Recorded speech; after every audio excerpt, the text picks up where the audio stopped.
बेलपाड़ नवदुर्गा मंदिर आमरी गांधीनगर में शारदीय नवरात्र दुर्गा पूजा आरंभ हो अमावस्या महालया तिथि बिल्ववरण स्थान कलर यात्रा कर 3 तारीख प्रतिपदा तिथि आमर देवी दुर्गा 9टा रूप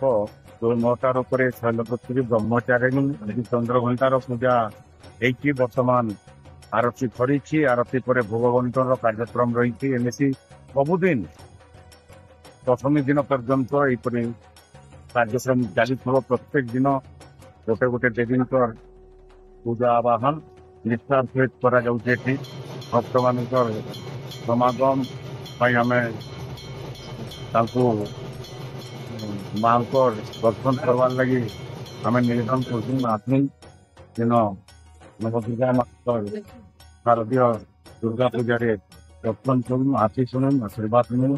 एवं शारदीय दुर्गा पूजा समस्त सुख समृद्धि हो देश शांति रहू बेलपाड़ शांति रहू भाईचारा रहू